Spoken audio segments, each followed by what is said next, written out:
हेडलाईन्सचे प्रायोजक आहे NBC bearings, लांब पळण्यासाठी। बारामतीमध्ये नणंद भावजाई लढत अटळ। सुप्रिया सुळेंविरोधात सुनेत्रा पवार निवडणुकीच्या रिंगणात। दोन्ही उमेदवार पवार घराण्यातीलच असणार। महाराष्ट्रातील बड्या नेत्याचा TV9 मराठीकडे दावा। राष्ट्रवादीपासून दुरावलेल्या नेत्यांच्या शरद पवारांकडून भेटीगाठी। राज्य साखर संघाचे अध्यक्ष पृथ्वीराज जाचक आणि कुणाल जाचकांची पवारांसोबत भेट।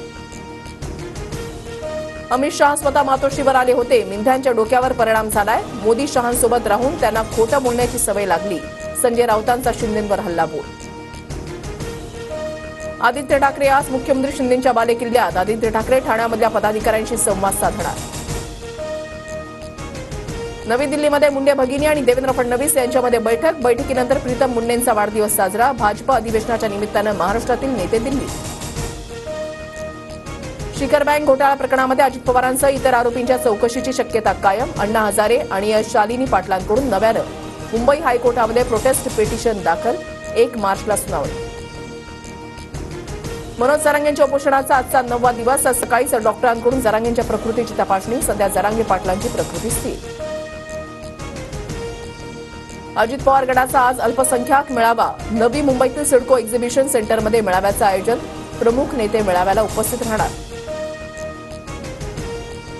रायगड लोकसभेची जागा राष्ट्रवादी काँग्रेस लढवणार। दिलेल्या उमेदवाराला अधिकाधिक मताधिक्यानं निवडून द्या। उपमुख्यमंत्री अजित पवारांचं जनतेला आवाहन।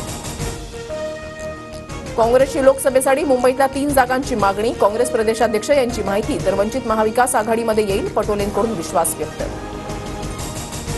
दानपट्टाला राज्यशास्त्र म्हणून घोषित करणार। मुख्यमंत्री शिंदेंकडून लवकरच घोषणा। उद्या आग्र्याच्या किल्ल्यामध्ये शिवजयंती साजरी करणार। सुधीर मुनगंटीवार यांची माहिती।